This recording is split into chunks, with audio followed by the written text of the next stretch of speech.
Juste, je ne sais pas, Nicolas, si tu nous connais. En fait, les écologistes, on a un groupe qui a été créé en octobre 2019, composé de plusieurs personnes qui sont soit des auteurs ou soit on va dire des activistes concernés par les questions économiques et écologiques.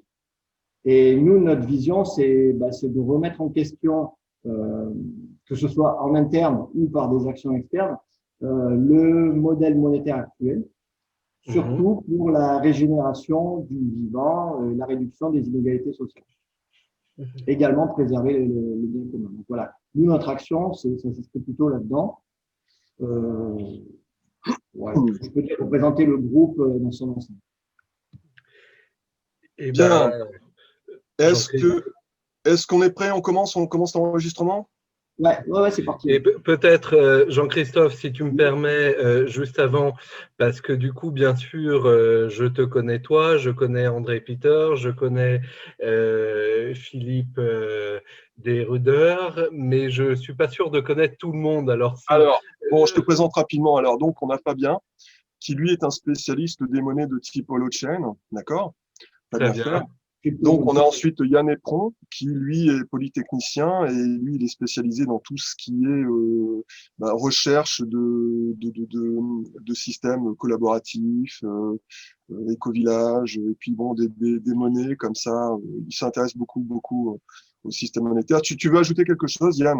Donc j'ai une approche assez systémique et sociétale, et puis effectivement le levier monétaire a de l'importance dans cette bascule Mhm. que j'aspire voilà de tout cœur. Donc effectivement je m'intéresse de près à tout ça. D'accord. Ensuite, il y a Jean-Luc Roux. Tu veux te présenter, Jean-Luc? Non, vas-y, Jean-Christophe, tu fais ça bien. Alors, ok, alors Jean-Luc Roux est donc a été directeur politique de Greenpeace Europe pendant de nombreuses années. Et bon, il s'intéresse énormément à la question monétaire. Et c'est un grand spécialiste des monnaies locales et des monnaies complémentaires. Et il a travaillé énormément, beaucoup de temps avec Bernard Guettard, que tu dois connaître, je pense. Mhm. Donc Bien sûr. voilà. Tu veux ajouter quelque chose, Jean-Luc? Ensuite, donc, Cédric, qui, lui, Oui, poursuivez. est un collapsologue canadien qui a décidé de plaquer la vie dans la cité, enfin la vie urbaine, quoi, pour s'installer à la campagne et vivre en permaculture dans une espèce de, comment dire, une vie idéale au vert, quoi, en fait. Et donc, il tient un blog sur la collapsologie et sur la résilience, hein, qui s'appelle Le Troisième Petit Cochon. Donc, voilà. Est-ce que tu veux dire quelque chose de plus, Sanick, brièvement? Oui, bien en fait, je me commence tranquillement pas vite à me spécialiser en adaptation radicale. Je ne sais pas si tu connais le concept, Nicolas.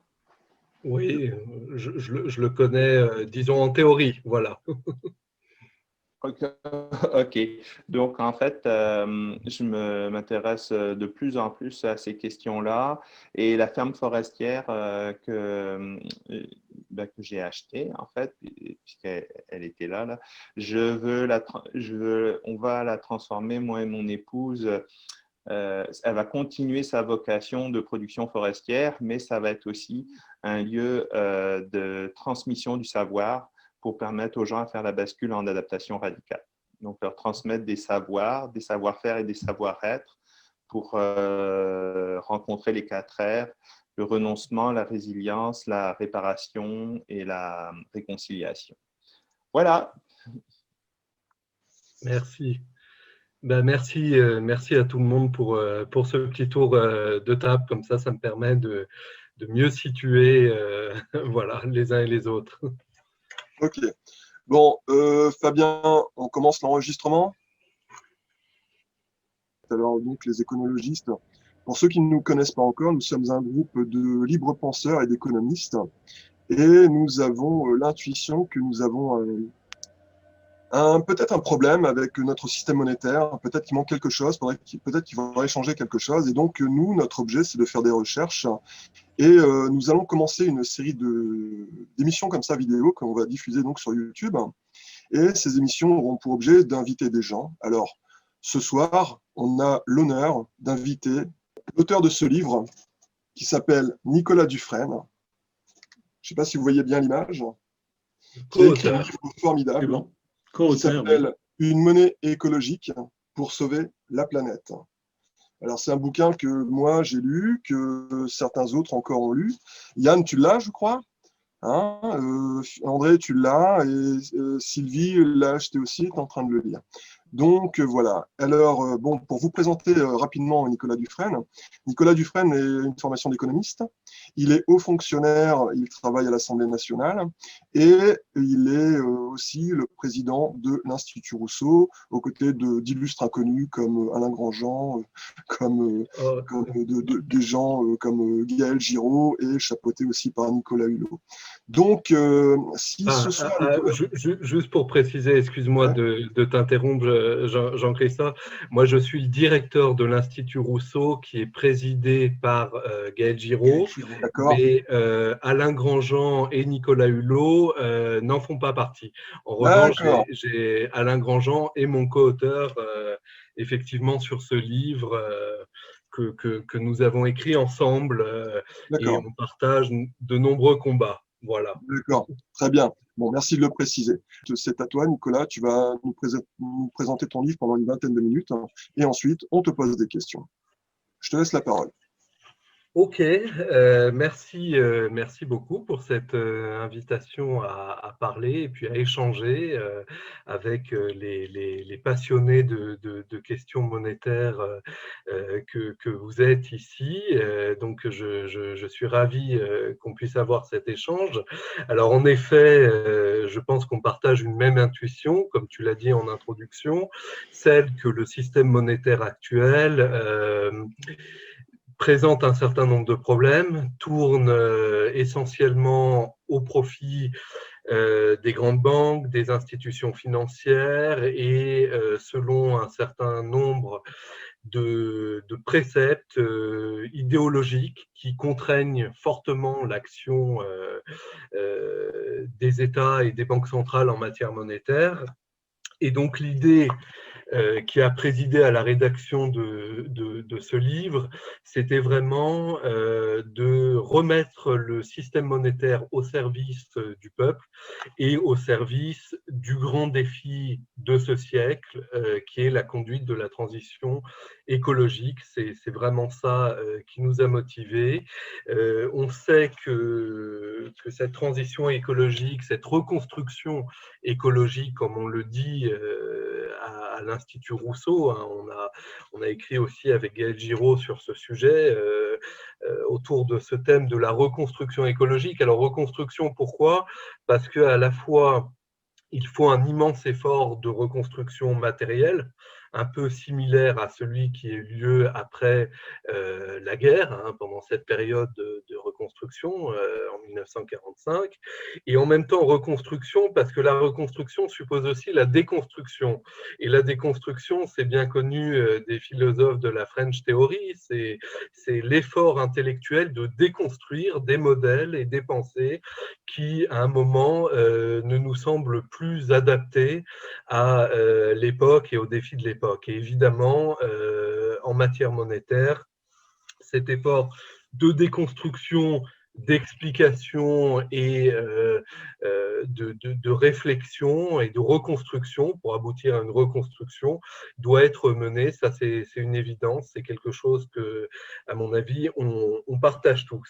Alors, si je devais le dire d'un mot, je pense qu'aujourd'hui, on a longtemps vécu avec des modèles économiques qui étaient fondés sur l'idée, sur l'idéologie, on pourrait dire même, que les ressources naturelles étaient illimitées et qu'en revanche, les ressources financières, elles, étaient limitées. Aujourd'hui, je pense qu'il faut penser exactement l'inverse. Les ressources naturelles et les équilibres naturels sont fragiles, ils sont limités, on ne peut pas en faire n'importe quoi. En revanche, toute l'histoire moderne nous démontre que les ressources financières, elles, peuvent être abondantes si nous le souhaitons et si nous nous donnons les moyens d'avoir une création monétaire maîtrisée maîtrisée, réfléchie, contrôlée démocratiquement. Voilà. Et donc tout l'objet du livre, c'est de dresser des pistes, de proposer une analyse et des solutions pour parvenir à libérer la monnaie, à faire en sorte que la monnaie ne soit plus tout le temps perçue comme une contrainte, comme quelque chose qui opprime, hein, une monnaie sacrificielle, on pourrait dire. Et pour aller de cette conception d'une monnaie sacrificielle à laquelle il faut sacrifier notre travail, notre planète et notre temps, nos efforts, pour aller vers une monnaie plutôt émancipatrice, libératrice, qui nous permettrait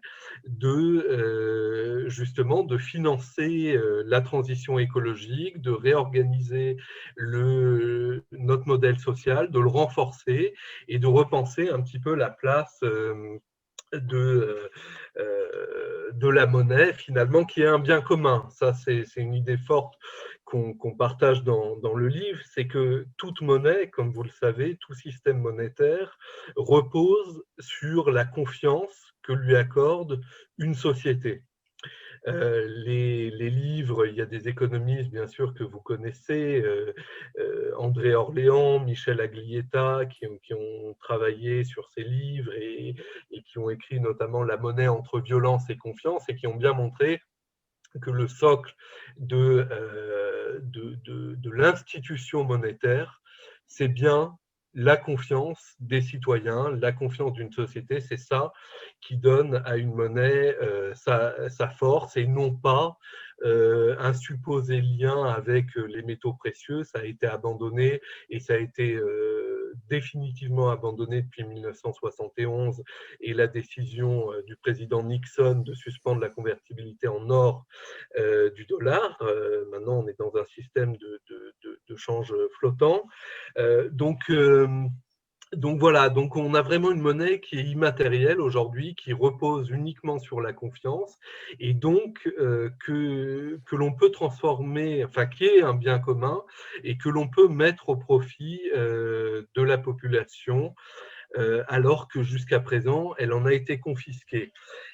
Donc notre livre a cet objet d'expliquer à la fois les formes de la création monétaire, d'expliquer comment la création monétaire a évolué dans le temps, parce que vous savez que des monnaies sous forme de coquillages, de sel, etc., jusqu'aux écritures informatiques d'aujourd'hui, eh bien, il y a tout un long cheminement, mais ce n'est pas simplement un cheminement sur la matière, sur ce qu'est la monnaie comme matière, une ligne de code informatique, un coquillage, de l'argent.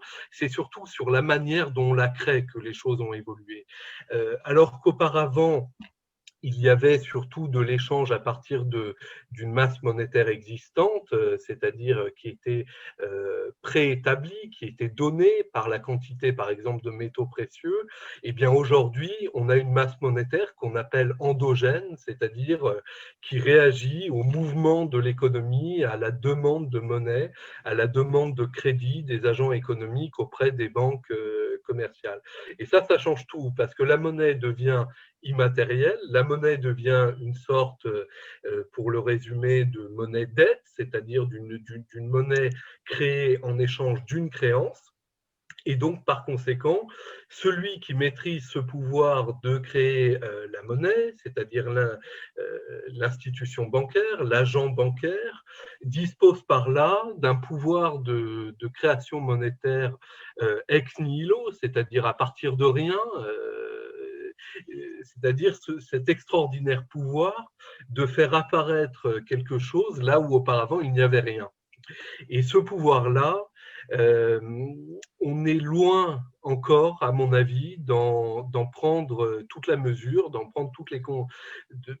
d'en réfléchir toutes les conséquences pour le corps social, puisque évidemment, il y a un acteur, les banques privées ont ce pouvoir, mais elles sont limitées par des ratios prudentiels, par une obligation d'échanger en monnaie centrale. On y reviendra peut-être sur la structuration du système monétaire, mais il y a un acteur qui est libre de toutes ces contraintes, c'est la Banque centrale. La Banque centrale peut créer de la monnaie sans aucune limite. Elle ne peut jamais être à court d'argent, ce n'est pas moi qui le dis, c'est Christine Lagarde qui l'a encore redit récemment. Donc, une banque centrale ne peut jamais manquer de monnaie. La question, c'est qu'est-ce qu'on en fait de ce pouvoir monétaire? Est-ce qu'on l'utilise uniquement pour donner des liquidités aux banques commerciales et aux marchés financiers? Ou est-ce qu'on peut aussi imaginer de l'utiliser pour le bien commun, pour la transition écologique, pour financer des investissements utiles et socialement nécessaires? Eh bien, nous, on pense que la deuxième solution est évidemment souhaitable. Avec des limites, bien sûr, il ne s'agit pas de faire n'importe quoi, il ne s'agit pas de créer toute la monnaie comme ça, n'importe comment, ce qui pourrait générer des crises de confiance, des crises d'inflation. Mais néanmoins, entre une création monétaire qui a été complètement privatisée et aujourd'hui les banques commerciales se servent de ce pouvoir pour alimenter des bulles financières, des bulles immobilières et toute une série de déformations de la structure de l'activité économique, et une monnaie qui pourrait être sous contrôle démocratique pour financer des investissements qui seraient réfléchis par la collectivité. Je rappelle par exemple que l'une des ambitions en 1945 du Conseil national de la résistance, c'était de créer un parlement du crédit et de la monnaie qui définirait les orientations du crédit, qui définirait les orientations de la politique monétaire et qui le ferait en concertation avec l'État, mais pas seulement, avec les partenaires sociaux, avec les collectivités, avec les citoyens. Et c'est ça qui aurait véritablement donné à la monnaie son caractère de bien commun. Cette idée a été malheureusement oubliée. À la place, on a eu des banques centrales indépendantes qui ne réagissent finalement qu'à elles-mêmes et qu'au marché financier, parce qu'elles sont devenues indépendantes du pouvoir politique, mais de l'autre côté, elles sont devenues dépendantes des marchés financiers. Donc c'est une indépendance en demi-teinte, on va dire, et qui fait que la politique monétaire ne correspond pas à ce bien commun qu'imaginaient nos ancêtres du Conseil national de la résistance. Voilà, et bien sûr, de cette idéologie qui a découlé l'indépendance des banques centrales, la lutte contre l'inflation, le monétarisme, etc., tout ça a façonné nos structures et nos institutions économiques. Ça les a... ça a des répercussions tout à fait concrètes. Par exemple, le principe de neutralité monétaire fait qu'aujourd'hui, une banque centrale, eh bien, quand elle veut acheter des actifs sur les marchés financiers, achète prioritairement des actifs des entreprises polluantes et non pas des entreprises de la transition écologique, par exemple, parce qu'elle ne peut pas le faire, vu qu'elle est obligée de reproduire la configuration actuelle du marché. Ce qui, par ailleurs, est quand même assez particulier, je m'arrête une minute sur ce point, puisqu'on suppose, toute cette question du monétarisme, c'est supposer que la monnaie est neutre. Mais une monnaie qui reproduit les structures économiques existantes et qui finalement freine leur évolution n'est pas neutre. Elle n'est pas neutre, vu qu'elle exerce une action finalement de reproduction économique et sociale et qu'elle n'est pas du tout mandatée pour cela. Au contraire, l'évolution d'une société ne doit pas dépendre des choix d'une banque centrale. Bon. Au-delà de ça, tout ce système monétaire, vous le savez, entraîne des problèmes importants d'évolution permanente de la dette publique et privée. Quand on voit ce phénomène de dette publique et privée, mais qu'on sait que la monnaie est créée par la dette, on ne s'en étonne pas, finalement, c'est une conséquence naturelle de ce système. Alors, une conséquence naturelle et en même temps, pendant les 30 Glorieuses, on avait quand même un système qui nous permettait de contenir la dette publique, non pas en volume, mais disons par rapport à la richesse créée. Or, aujourd'hui, parce qu'on avait un circuit du Trésor, des banques publiques, qui permettaient d'orienter, de canaliser la création monétaire, et c'est beaucoup moins le cas aujourd'hui parce qu'on a démantelé toutes ces structures qui permettaient le fameux circuit du Trésor qu'on avait en France et dans d'autres pays. On a démantelé tout ça, et donc le résultat de ce démantèlement, de cette victoire par chaos de l'idéologie monétariste, c'est qu'aujourd'hui, il faut beaucoup plus de dettes pour parvenir au même niveau de croissance. C'est-à-dire que pour gagner 1 point de croissance supplémentaire, il faut aujourd'hui 3 fois plus de dettes, 3 fois plus de monnaie qu'il en fallait dans les années 60 et même le début des années 70 avant les chocs pétroliers. Donc tous ces éléments-là, et puis bien sûr, on a eu parallèlement une instabilité financière croissante, des crises de plus en plus fréquentes. Tout ceci, à un degré ou à un autre, dérive de la politique monétaire et de la manière dont on a décidé de créer et d'orienter nos institutions monétaires. Alors nous, dans le livre, donc avec Alain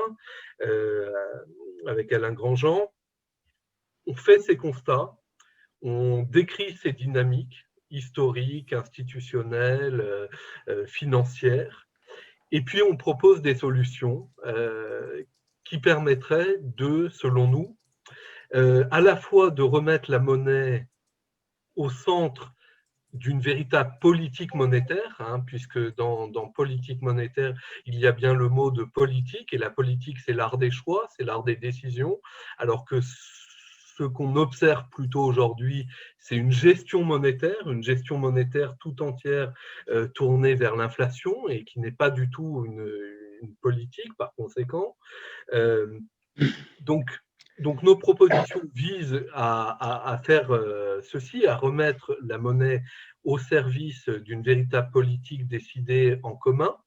Et en même temps, ça nous permettrait, par exemple, créer de la monnaie libre, recourir à des mécanismes d'annulation de la dette publique détenue par les banques centrales, financer directement les banques publiques d'investissement par le canal de la banque centrale, notamment. Toutes ces solutions-là, finalement, apporteraient aussi une réponse, non seulement au financement de la transition écologique qui en a bien besoin, parce qu'on estime, alors pour la France, je connais mieux les chiffres, mais on estime entre 80 et 100 milliards d'euros le montant d'investissement annuel supplémentaire qu'il faudrait pour mener toutes les politiques de transition écologique que l'on sait d'ores et déjà conduire, la rénovation énergétique des bâtiments, le développement du ferroviaire, l'agriculture biologique, toute une série de chantiers que nous devons opérer. Il y avait un rapport de la Cour des comptes européenne en 2018 qui estimait le besoin supplémentaire de monnaie à l'échelle européenne entre 300 et 400 milliards d'euros. Donc, vous voyez que c'est des sommes par an. Donc, vous voyez que c'est des sommes considérables quand on sait que tout le plan de relance qu'on vient d'avoir cet été pour lutter contre la crise du Covid en Europe, c'est 310 milliards d'euros. Et c'est sur 3 ans, et c'est pour répondre à une des pires crises qu'on a connues, à la pire crise économique qu'on a connue depuis 1945. Bon. C'est-à-dire que ce n'est même pas au niveau de ce qu'il faudrait pour financer en temps normal la transition écologique. Donc, c'est peu de dire qu'on est loin du compte et que si on veut trouver les sommes immenses qui sont nécessaires pour conduire cette transition écologique, eh bien, il va falloir recourir à des leviers beaucoup plus innovants. Il va falloir rompre avec les dogmes de la neutralité de la monnaie, de l'indépendance des banques centrales, du fait qu'on ne peut pas créer de monnaie sans dette. Bien sûr que si, on le peut, c'est tout à fait possible et c'est tout à fait souhaitable dans certaines circonstances. Voilà, donc c'est toutes ces solutions-là. Je ne vais pas être plus long pour qu'on ait du temps pour la discussion, mais c'est toutes ces solutions-là qu'on avance dans le livre et dont on pense qu'elles sont utiles aujourd'hui. Vous savez, vous connaissez cette phrase de Victor Hugo, il n'y a rien de plus puissant qu'une idée dont le temps est venu. Je pense que le temps de remettre les politiques monétaires au service de la population et de l'intérêt général est venu. Et finalement, peut-être que la crise du Covid, cette terrible crise qu'on est en train de subir, nous mettra au pied du mur et nous permettra de nous mettre le coup de pied nécessaire pour aller vers ce type de solution. À ce titre, je ne sais pas si le livre, qui connaît un certain succès aujourd'hui, aurait eu le même destin s'il n'y avait pas eu la crise. Il s'avère qu'il a été publié en février 2020 et que 15 jours après, on était confinés. Voilà, donc c'était une période particulière. Néanmoins, je pense que toutes ces solutions qu'on a proposées sont encore plus valides et encore plus utiles aujourd'hui, plus que jamais, et encore plus qu'avant la crise du Covid. Voilà, merci de votre écoute. Merci Nicolas, c'était très Merci infiniment Nicolas. On va te poser des questions, mais en fait, on avait préparé une série de questionnaires, mais il y en a beaucoup qui ont été un petit peu répondus. Je vais poser la question, je dirais, d'une façon un peu détournée que ce que nous avions prévu. En fait, on entend souvent, par exemple, Alain Grandjean dire financer la transition écologique, ce sera extrêmement complexe, enfin, ça sera complexe à financer. Bon, alors moi, je sais pourquoi, hein, parce que bon, je connais le sujet, mais imaginons que je me place à la place d'un débutant qui ne connaît pas, en fait, le domaine. Est-ce que tu peux nous dire pourquoi est-ce que la transition écologique, ce sera quelque chose qui va être complexe à financer? Oui, tout à fait. Merci pour cette question qui est en effet extrêmement utile de comprendre. Moi, je vois enfin peut-être même plus que trois, mais je vais commencer par en donner trois raisons principales. La première, c'est que tous les investissements qu'on doit faire pour conduire la transition écologique ne sont pas rentables. Je pense par exemple à la protection des forêts, à la protection des zones humides qui est extrêmement importante puisque c'est des écosystèmes qui absorbent énormément de carbone et que si on laisse faire une politique d'artificialisation des sols, une politique de non-protection, eh bien, on détruit. Et puis, il suffit de constater ce qui se passe au Brésil, ce qui se passe aussi en Russie, en Indonésie, pour voir que la déforestation est une catastrophe. Et donc, on ne peut pas compter sur le marché libre, sur la concurrence libre et non faussée, pour conduire des investissements qui ne sont pas rentables. Ou qui seraient rentables, mais à très long terme. Par exemple, la rénovation énergétique des bâtiments. Pour un ménage, on démontre aujourd'hui qu'il peut être rentable de rénover son logement parce que ça fait des économies sur la facture de chauffage, mais ce n'est pas forcément immédiat. Ça peut être au bout de 10 ans, 15 ans. Et encore, c'est quand vous avez les moyens, parce qu'un ménage modeste n'a évidemment pas les moyens de faire isoler tout son logement, de changer sa chaudière, etc. Donc, dans tous ces domaines-là, il faut des aides publiques extrêmement importantes, il faut des politiques de protection des milieux naturels extrêmement importantes, il faut donc financer des subventions, financer des aides, financer des services publics, hein, voilà, voilà, aujourd'hui, par exemple, nos parcs naturels nationaux sont vraiment bien en peine. Leurs effectifs ont été réduits de 25% en 10 ans. Des milieux naturels sont laissés à l'abandon. Donc, on a vraiment… Donc, pour tout ça, il faut de l'argent. Et cet argent, le marché ne peut pas le mettre parce que ce n'est pas rentable. Donc, ça, c'est une première raison. Autre problème, les règles européennes actuelles interdisent deux choses. Premièrement, elles interdisent la concurrence libre et non faussée, et donc elles conduisent à cette neutralité monétaire qui fait que les politiques conduites par l'Union européenne, que ce soit en matière monétaire, mais aussi en matière budgétaire, ne peuvent pas vraiment interférer avec les logiques du marché, notamment par le biais d'aides d'État. Si vous Je veux dire voulez, plutôt, elle protège. Excuse-moi, je te coupe. Tu veux dire plutôt, ça n'interdise pas le marché libre et non faussé. Tu veux dire plutôt qu'elle protège le marché libre et non faussé. Absolument, oui, Oui, elle parce que, protège. Oui, alors je me excuse-moi, suis parce que peut-être mal exprimé. tu avais dit qu'elles interdisent le marché libre et non faussé. Ah non, non, non, non, non. Alors, ok, je reprends.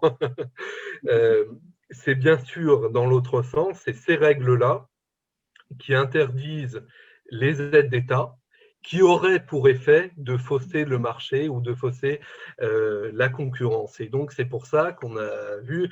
Mais bon, ça vaut dans bien d'autres domaines, hein, parce que c'est aussi pour ça qu'on n'arrive pas à défendre notre industrie sur notre sol, parce que les aides d'État l'empêchent. Hein. Je pense par exemple quand Montebourg était ministre, il a voulu mener une politique de sauvegarde des entreprises nationales.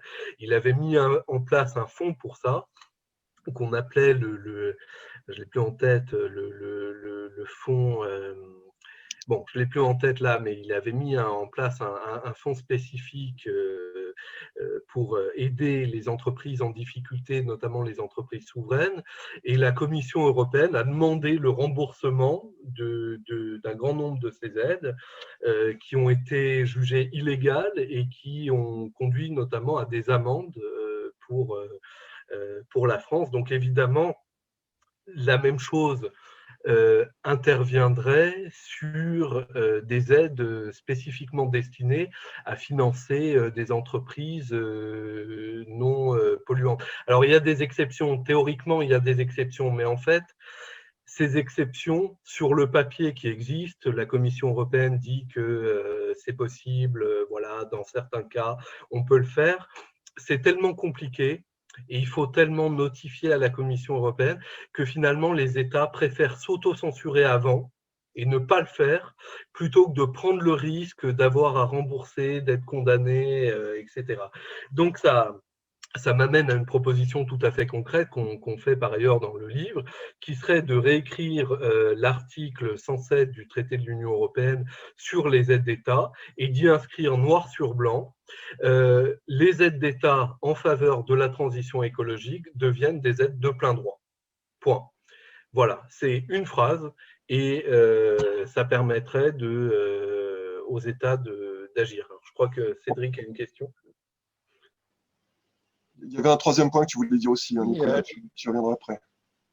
Cédric, Ouais. vas-y. Oui, non, je voulais quand même…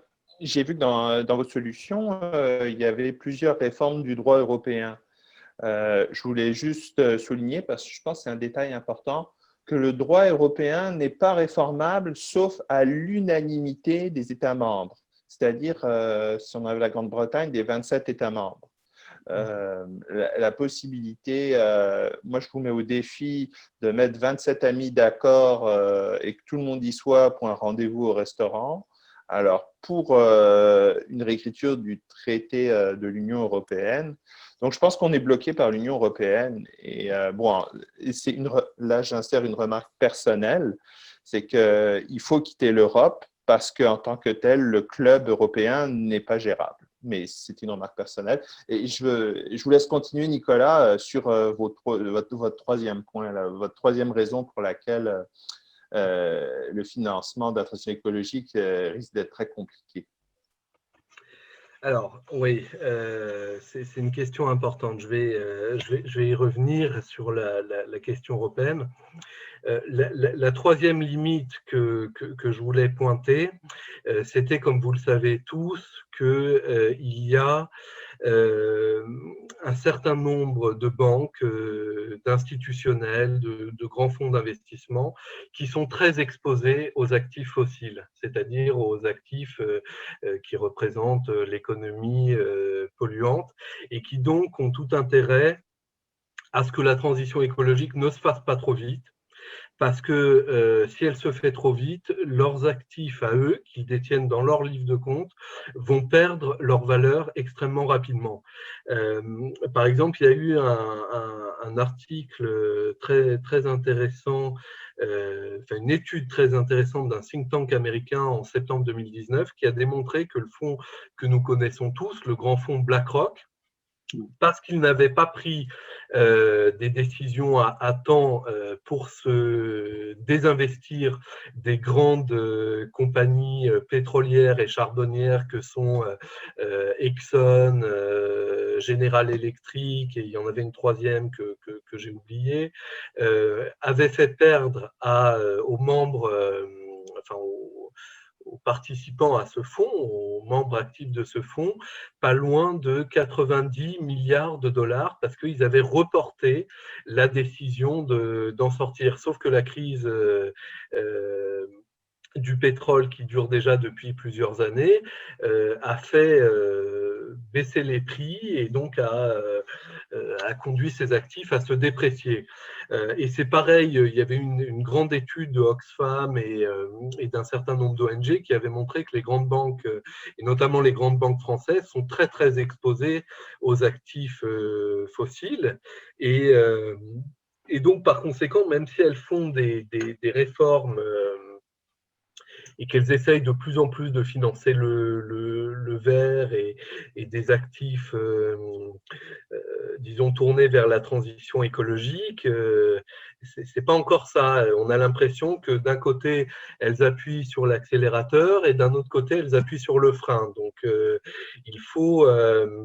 Alors ça, avec Gaël Giraud, on avait proposé qu'à un moment, pour éviter ce phénomène-là, et là encore la création monétaire pourrait jouer, pourquoi ne pas envisager de racheter une partie de ces actifs fossiles qui vont perdre leur valeur de toute façon et de les neutraliser, un peu comme on pourrait neutraliser la partie des dettes publiques qui est détenue par la Banque centrale, de les neutraliser dans les livres de compte du seul acteur qui peut réellement le faire, c'est-à-dire la Banque centrale. Voilà, et j'ajoute à ça un tout dernier argument qui est la question de la finance verte, qui fait des progrès, mais ces progrès sont lents. Il n'y a pas encore d'autorité supranationale de contrôle des obligations vertes. Il y a beaucoup de greenwashing. Il y a beaucoup, voilà, c'est pas encore tout à fait clair.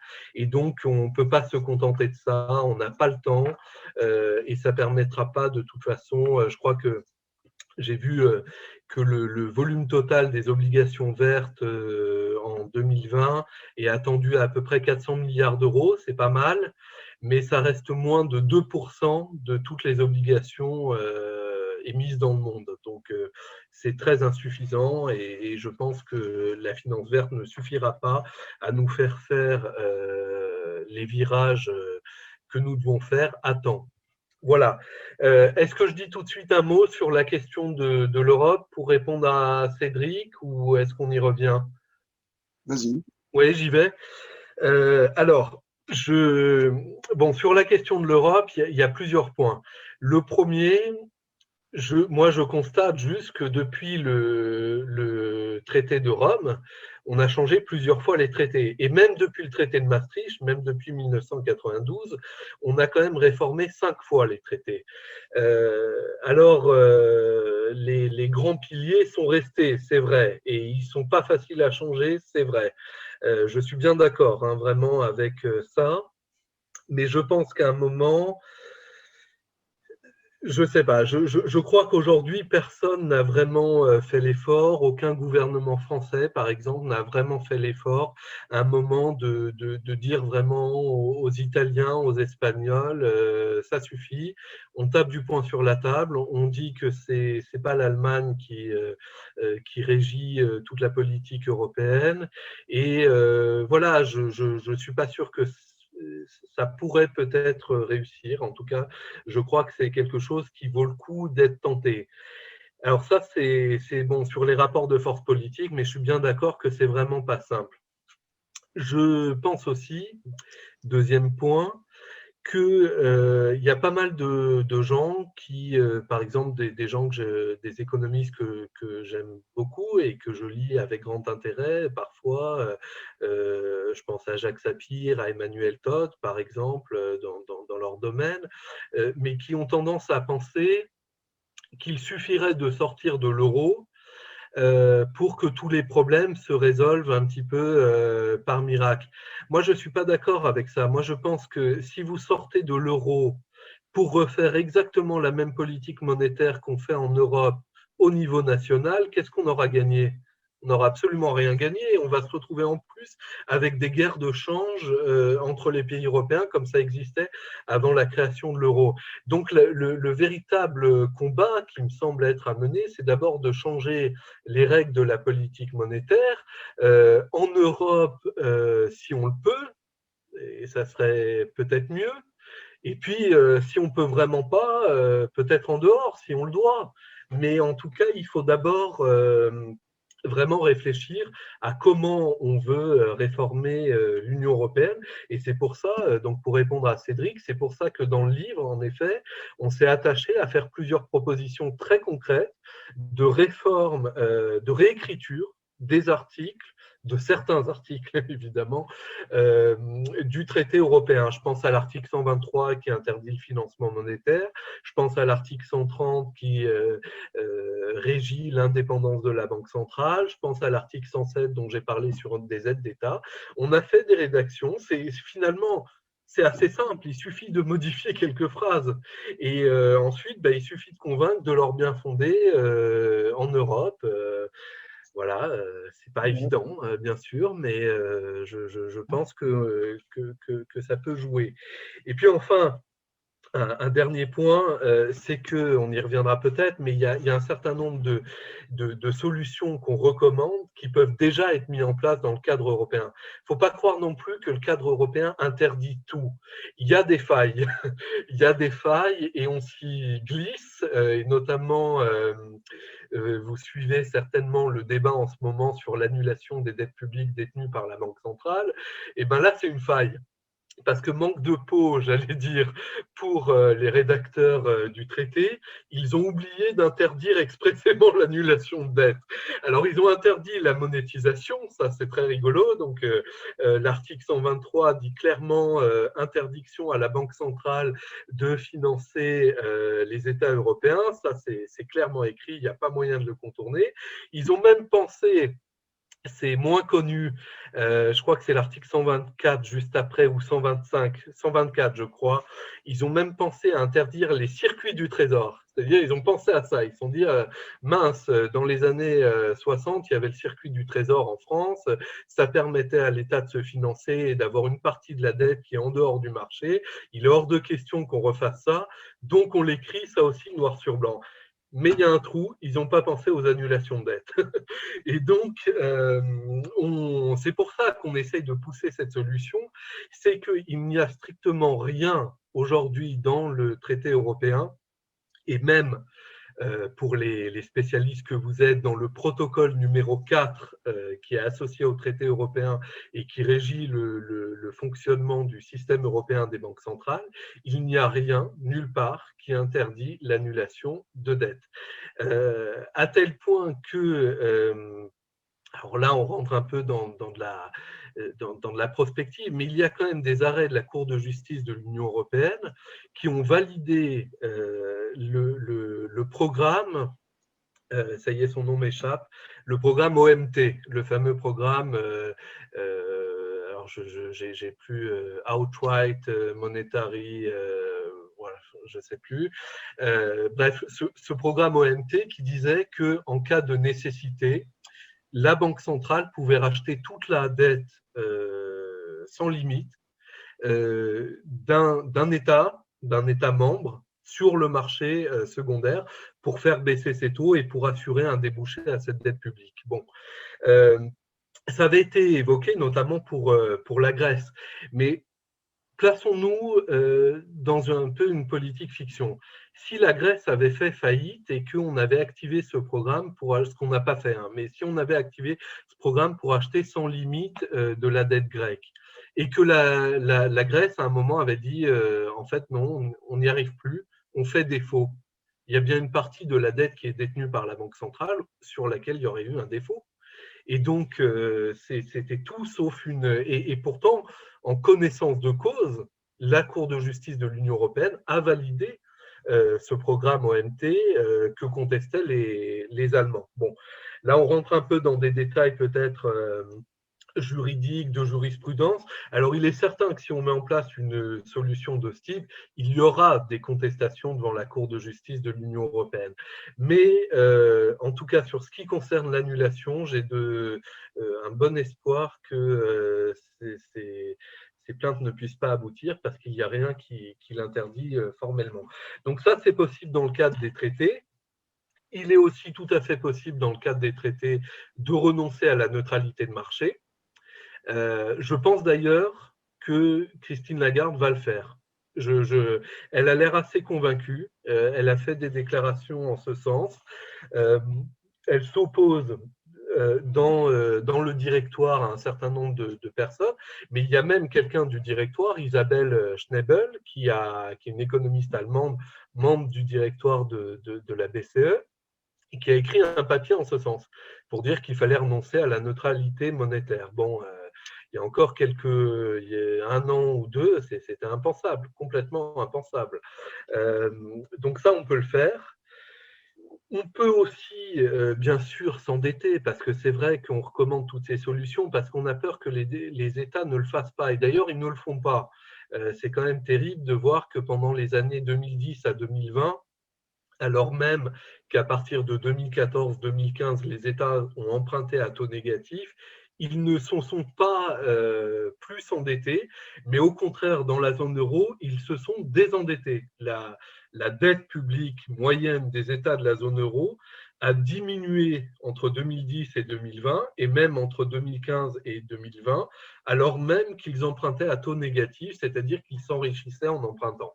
Donc voilà, c'est pour ça qu'on pousse à toutes ces solutions.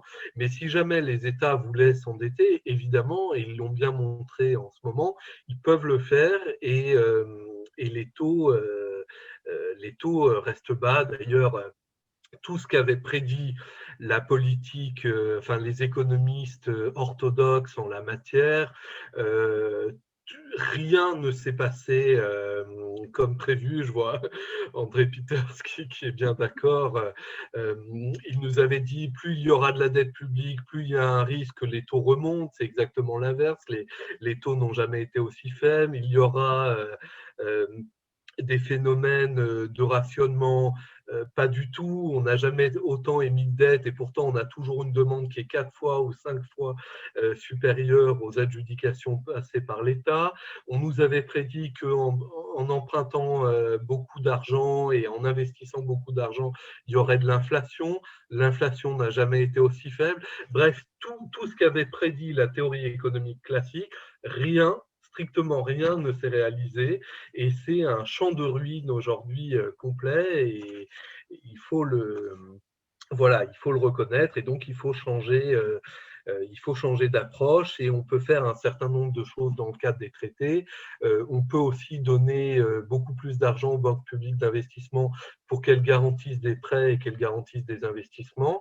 Et puis on pourrait aussi ça nous amène dans une autre discussion. Je vais bientôt publier un article sur ce sujet, sur les monnaies numériques de banque centrale. La banque centrale pourrait mettre en place une monnaie numérique avec laquelle elle pourrait ouvrir des comptes, pourquoi pas aux citoyens et aux entreprises, et donc avoir un canal direct de transmission de la politique monétaire, de transmission des liquidités, là où on constate aujourd'hui que toute la création monétaire, par exemple les 1800 milliards d'euros qui ont été créés depuis le mois de mars par la Banque centrale européenne, sont venus renforcer les liquidités et les dépôts des banques commerciales à la Banque centrale au lieu de venir alimenter l'économie réelle. Alors bien sûr, ça a permis de garder des taux bas sur les emprunts publics, mais en même temps, le filtre joué par les banques, par les institutions bancaires, a piégé toutes ces liquidités qui aujourd'hui reste dans la sphère financière. Voilà, donc je ne vais pas être plus long, il y a encore d'autres questions. Justement, par rapport à la partie aux 1800 milliards d'euros, est-ce que ce n'était pas justement pour prévenir une espèce de gros crash du système bancaire qui était à venir? Oui, bien sûr. Bien sûr, c'était là, comme en 2008, les injections massives de liquidités servent à stabiliser le système financier, ça c'est certain. Mais c'est là qu'on voit bien que le rôle d'une banque centrale est devenu celui quasiment exclusivement d'être le prêteur en dernier ressort des banques commerciales qui peuvent ensuite faire n'importe quoi sur les marchés financiers, ailleurs. Il y aura toujours la Banque centrale pour récupérer derrière, pour investir toutes les liquidités, pour mettre en place des prêts, y compris sans contrepartie, sans collatéraux, à taux nul, très longs. Moi, j'avais fait un papier au moment où il y avait eu les grandes opérations de refinancement sur le TLTRO qui était à taux négatif, la Banque centrale avait quand même donné gratuitement, pour la première vague de TLTRO, 13 milliards d'euros aux banques, gratuitement. Vraiment, parce qu'elles empruntaient à taux négatif. Et donc, comme elles empruntaient à taux négatif, la BCE les payait en partie. Et 13 milliards d'euros. Est-ce qu'on n'aurait pas aujourd'hui mieux à faire avec 13 milliards d'euros? Évidemment, avec bien plus encore. Donc, oui, c'est tout le paradoxe de système monétaire dans lequel on est aujourd'hui. Effectivement, on ne peut pas le laisser s'effondrer, puisqu'on a confié la monnaie, qui est ce bien commun, à des institutions privées, et qu'aujourd'hui, l'intérêt public monétaire se confond avec l'intérêt privé des banques commerciales. Et les banques commerciales ont, voilà, je crois que c'était Frédéric Lordon qui disait, mais sur ce coup, il a tout à fait raison, que c'est une sorte de hold-up gigantesque. C'est une prise d'otage assez cosmique où on ne peut pas les laisser s'effondrer. Et en même temps, on ne peut pas faire autre. Elles font tout pour qu'on ne fasse pas autrement. Or, justement, si on récupérait des leviers de création monétaire libre ou des leviers de financement direct de l'État ou des ménages, voilà, dans des conditions à préciser, à définir, eh bien, on retirerait une partie de ce bien commun qu'est la monnaie de la gestion des banques commerciales. Ça sera encore beaucoup plus efficace que la séparation des banques de dépôt et des banques d'affaires, qui est un autre sujet dont on peut discuter, mais ça serait plus efficace, oui. André, vas-y. La parole est à André. Merci Nicolas. Je vais te tutoyer parce qu'on se connaît par Internet, donc je l'ai rencontré physiquement, mais voilà, merci de cette présentation. J'espère que mon micro fonctionne bien, j'ai souvent des problèmes avec ce micro. Donc, il y a une question que tu n'abordes pas, c'est la question de la fiscalité. En fait, tu sembles implicitement avoir fait le constat que la fiscalité ne fonctionne plus et qu'il faut recourir aux mécanismes monétaires, parce que la réponse classique à l'investissement écologique, c'est l'État impose des impôts et puis finance la transition avec ses revenus. Je vais passer à différentes questions et puis comme ça, la balle sera dans ton cas. Alors en fait, tu proposes une transition vers une monnaie des républiques, un euro public. Aujourd'hui, les euros sont privés. Tu vas vers les euros publics. Est-ce que tu es partisan d'avoir 100% de monnaie publique ou est-ce que tu es plutôt partisan d'un système mixte avec un euro public et une émission qui reste encore privée et si tu as éventuellement des proportions. Donc, étant entendu que pour moi, l'approche 100% publique comme la théorie monétaire moderne, c'est une approche que je considère comme étant relativement révolutionnaire, alors qu'il y a les approches que tu as sont plutôt les approches réformistes et en fait sont relativement douces à partir du moment où on est capable de faire cette révolution intellectuelle. La révolution est dans la tête, elle n'est pas dans le monde, alors que la théorie monétaire moderne elle propose la double révolution intellectuelle et dans le monde. Et alors, en fait, question, est-ce que tu penses que le logiciel monétariste est mort, définitivement mort ou pas? Merci. Ok.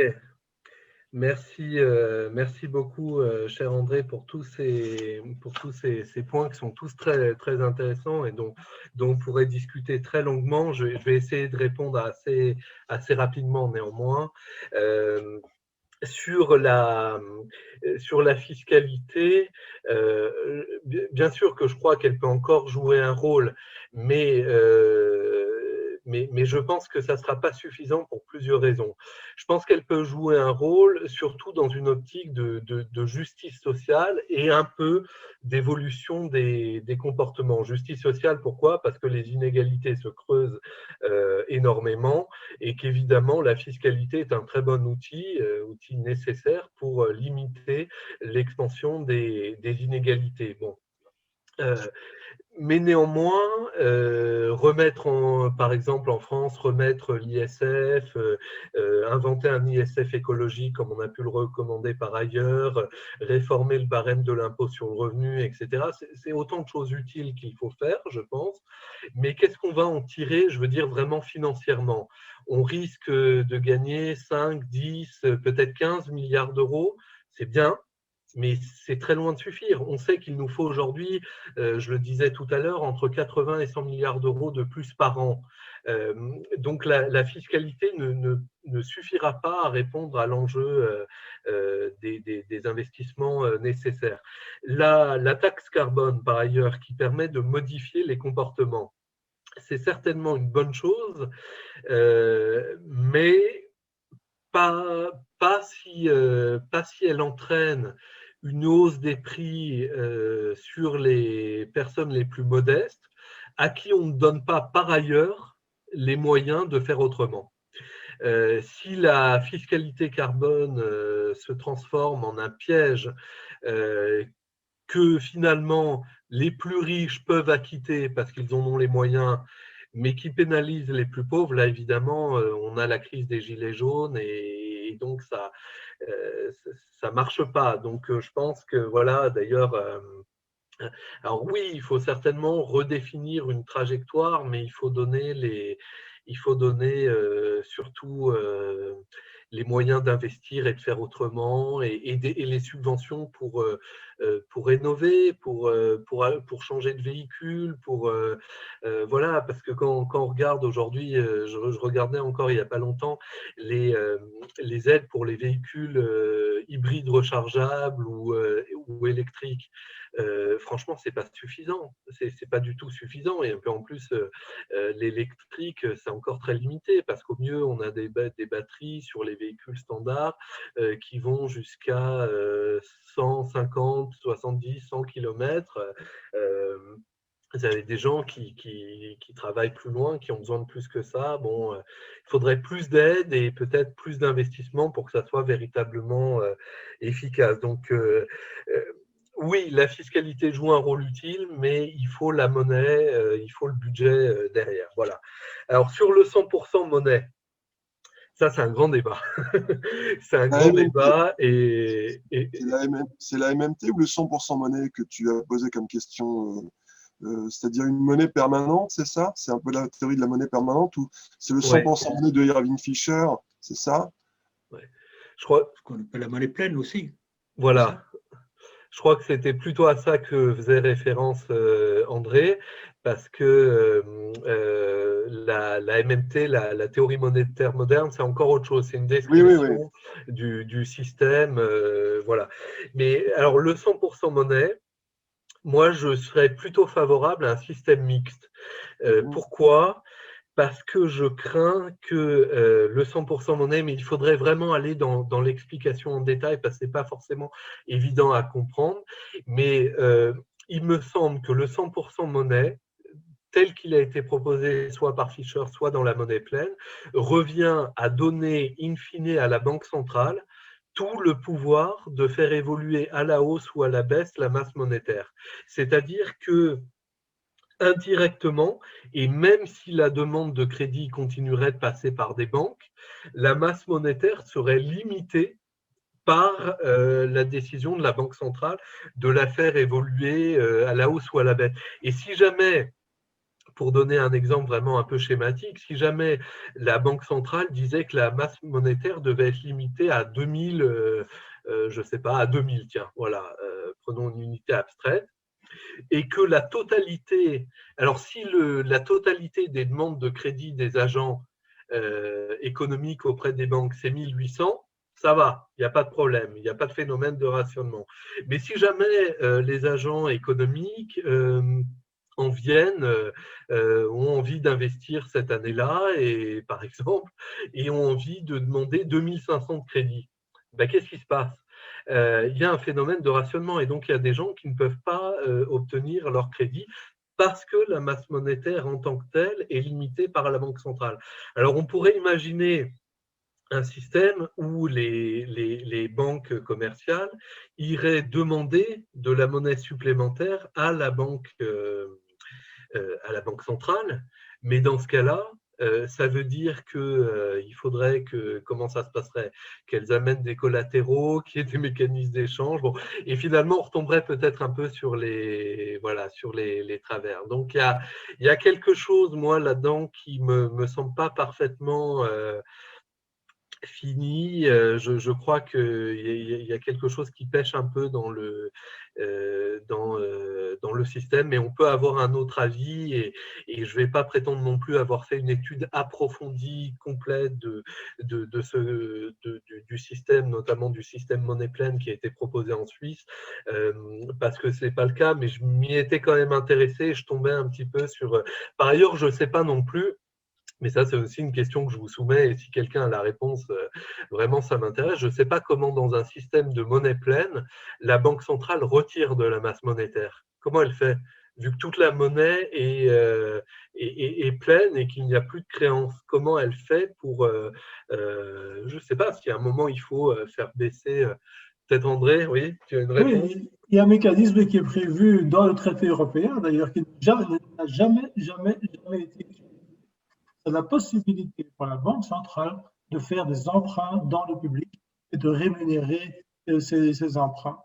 En fait, il y avait un mécanisme qui pourrait être très intéressant pour constituer des pensions de retraite, notamment, en fait, la Banque centrale pourrait emprunter, dans le meilleur des de la planète, pour emprunter auprès de la population pour diminuer la masse monétaire, la rémunérer, et éventuellement au taux d'inflation. C'est un instrument financier d'épargne populaire qui serait magnifique, qui n'a jamais été mis en œuvre. Jamais. Et ce serait intéressant. Oui, tout à fait. Ouais, c'est très intéressant. Bah, ça rejoint un peu l'idée d'ouvrir des comptes à des particuliers au sein de la Banque centrale. Et puis, si je comprends bien ce que tu dis, ça serait finalement une sorte de phénomène de reprise de liquidité, mais pas auprès des banques, auprès du public, quoi. Voilà, exactement. Donc, oui, pourquoi pas. Mais bon, là encore, on voit que la décision reviendrait à la Banque centrale. Donc, la Banque centrale deviendrait vraiment… j'ai l'impression qu'il n'y aurait plus de masse monétaire vraiment totalement endogène, quoi. Il y aurait un… Ouais. Je te rejoins dans la mesure où, en fait, ce serait donner tout le pouvoir à l'État. Donc, autant le secteur bancaire privé ne me paraît pas bienveillant vis-à-vis de la population, autant j'ai tendance à me méfier de la bienveillance des États vis-à-vis de la population. Je pense à des présidents comme Trump, Erdogan ou d'autres qui ne mettraient pas nécessairement en vigueur de théorie de crédit qui soit favorable à la population ou à l'environnement, mais plutôt à l'armée ou d'autres choses. Oui, voilà, on pourrait en effet retomber dans ces errements-là, oui. La parole est à Jean-Luc. Je ne sais pas, oui, c'est Jean-Luc. C'est Jean-Luc d'abord, s'il te plaît. Jean-Luc, ton micro. Votre micro. Micro, Jean-Luc. Voilà, ça y est. D'abord, je remercie pour cette intervention brillante et stimulante et intéressante. Moi, je voudrais intervenir sur plusieurs points, mais qui demanderaient être beaucoup plus longuement débattus. Par exemple, je ne pense pas qu'une transition une transition écologique soit la bonne voie. Parce que la transition, ça veut dire qu'il y a une poursuite de la société actuelle et qu'il y a un espoir qu'elle puisse fonctionner autrement dans le cadre d'une transition écologique. Je crois que c'est un leurre que de penser ça. Ça demanderait du temps pour rentrer plus en détail dedans. Mais je voudrais simplement, si je reprends… C'est pour ça qu'on préfère le terme de reconstruction. Je comprends. Voilà. Je comprends. Si on prend par exemple mettre des centaines de milliards dans la protection de la biodiversité, c'est quelque chose que j'ai pratiqué comme patron belge du Fonds monétaire, du VVF, du Fonds pour la nature, que j'ai pratiqué aussi à Greenpeace. Ça ne fonctionne pas. Ça ne fonctionne pas. Tout simplement parce que vous avez le mode de développement fou qui est le nôtre, qui se poursuit avec des comportements, 1 milliard de touristes sur la planète, c'est catastrophique. Le fractionnement des terres par l'élargissement des villes, c'est catastrophique. L'agriculture industrielle, et notamment bovine, c'est catastrophique. Et donc, on voit qu'on ne peut pas mettre de barrières dans les aires protégées. Et en plus de ça, là où on a fait des écorégions, notamment en Afrique, ces écorégions qui ont été fixées sur un territoire ne sont plus valables aujourd'hui parce que le changement climatique a modifié l'écosystème et que les terrains qui étaient protégés aujourd'hui sont plus ceux qui l'avaient protégé. Ils sont montés vers le nord. Et donc, il y a des transhumances d'animaux qui ne peuvent plus le faire parce qu'entre-temps, on a créé des villes. Donc là aussi, il faut regarder en amont et c'est tout notre mode de vie et de développement qui est à revoir. Alors, avec Bernard, on a fait beaucoup d'hypothèses, on a pas mal travaillé, et notamment, j'en ai pu en prendre une, sur une manière novatrice de voir la façon dont on pourrait s'attaquer à la réduction des émissions de CO2. Bien que je ne crois pas que ce soit le problème majeur. Je pense que le problème majeur auquel nous avons à faire face, c'est la 6e extinction des espèces et c'est l'extermination volontaire du vivant. Et ça n'est pas le changement climatique, ça c'est une crise qui est en cours. On a perdu 70% des espèces dans les 40 dernières années, c'est une crise aujourd'hui. Elle est là, ce n'est pas la crise climatique qui nous arrive. Et pour celle-là, on n'est pas occupé de travailler. On a déplacé tout le champ de la réflexion sur la réflexion climatique, parce que dans le climatique, je peux investir. Je peux investir la technologie, je peux investir l'électrique. Je veux dire, si moi imaginons qu'on ait tous des tracteurs électriques pour gérer la terre, si c'est toujours une terre qui est gérée industriellement, ça ne va pas fonctionner. Je peux avoir des bulldozers à l'énergie solaire, zéro émission de CO2, et continuer à détruire la forêt amazonienne. Je peux avoir 1 million de voitures à Bruxelles, la mobilité est de toute façon foutue et l'espace public est cassé. Donc, ce n'est pas vraiment des solutions, mais ça donne l'illusion qu'on peut avoir des solutions technologiques dans lesquelles tout le système d'investissement peut fonctionner et on se dédouane de l'erreur de logiciel qui est le nôtre. Alors, pour donner un exemple sur les émissions de CO2, plutôt que de créer une taxe carbone, l'idée était de dire, mais profitons de la capacité de l'État à lever la fiscalité. Et disons à un État qui va lever une fiscalité non plus en euros, mais en éco ou en plume, disons en éco. Et que cette fiscalité, c'est une fiscalité obligatoire. Les entreprises peuvent gagner de l'éco pour payer leurs taxes, que pour autant qu'elles aient réduit leurs émissions de CO2 de 50, 60, 70%. Et donc, elles seraient récompensées de leur effort qu'après l'avoir fait. Tandis que maintenant, on donne une taxe avant qu'elles n'aient fait l'effort. Et donc, c'est d'utiliser d'une manière novatrice les mécanismes de l'État dans lequel on peut dire, mais l'État, dans le domaine des économies d'énergie, dans le domaine de la réduction des émissions de CO2, on veut utiliser un mécanisme fiscal avec une monnaie qui n'existe pas. Mais pour la faire, vous la gagnez en réalisant les réductions d'émissions de CO2.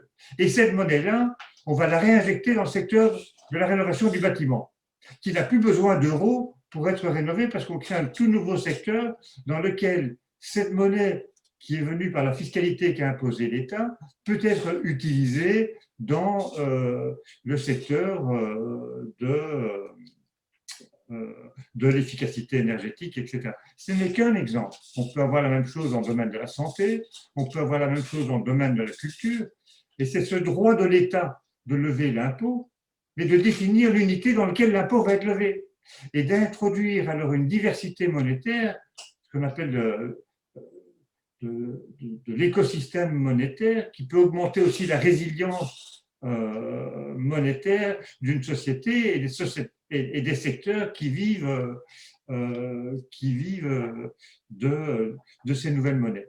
Mais voilà, c'est très court, c'est très bref, mais je voulais dire, est-ce que c'est aussi intéressant de temps en temps de travailler out of the box, en dehors de la boîte, et de dire, mais qu'est-ce qu'on pourrait faire pour éviter les effets pervers de la course au financement, le Green Deal, pour une transition qui finalement va encore engendrer de la croissance et ainsi de suite, quoi. Je ne sais pas si je me suis bien exprimé, j'étais un peu rapide, je vais devoir partir, mais je reste en attendant de savoir comment tu réagis par rapport à cela. Ouais, je vais dire un mot rapide. Premièrement, vraiment sur l'extinction des espèces, évidemment, on est tous, c'est tout à fait vrai. C'est vrai qu'on regarde beaucoup le changement climatique et beaucoup moins l'impact sur la biodiversité. Moi, il s'avère que, bon, là, je sors de mon cadre, mais en fait, je travaille à la commission du développement durable et de l'aménagement du territoire de l'Assemblée et que je m'occupe aussi du budget biodiversité. Et donc, ce que je vois… Alors, vous disiez, on ne peut pas mettre des milliards, ça ne fonctionne pas et tout. Je suis tout à fait d'accord, parce qu'il faut aussi des réglementations, il faut une loi sur les espaces, il faut lutter contre l'artificialisation des sols, il faut tout ça, je suis bien d'accord. En même temps, comme je le disais, les parcs nationaux manquent cruellement de moyens, de personnel, de gens pour s'en occuper, de gens pour faire des relevés. L'Office national des forêts, c'est pareil, ils sont en grande difficulté financière, ils ont d'ailleurs une dette énorme, bon, et ils n'arrivent pas à gérer, donc on leur demande de couper des implantations, donc ils vérifient même plus l'état écologique des sous-bois, etc. Enfin, voilà, donc je pense que les deux ne s'opposent pas. Mais il faut évidemment, comme vous l'avez dit, c'est totalement vrai, des réglementations, des données individuelles. Sur la question de… Je t'interromps une seconde, je crois qu'il faut plus que des réglementations. Il faut un autre mode de développement. Parce que les réglementations qui se font dans le cadre du développement actuel, ce n'est pas suffisant. Tu comprends donc, Oui, non, mais je suis d'accord. Ce que je voulais dire quand j'ai repris pour reconstruction, évidemment, ce n'est pas une reconstruction à l'identique. C'est évidemment une reconstruction dans un autre chemin, dans un chemin sobre. Je pense qu'il faut travailler évidemment sur la sobriété, sur éliminer tout ce qui est inutile, faire des produits qui soient extrêmement durables, bien sûr, il y a vraiment, il faut repenser tout ça. Je suis tout à fait d'accord. Peut-être ma seule Ma seule limite, c'est que je pense, et c'est ce qu'on a écrit un peu dans le livre aussi avec Alain, c'est que, bon, il y a ce débat croissance-décroissance. Moi, je ne comprends pas toujours les tenants et les aboutissants de ce débat.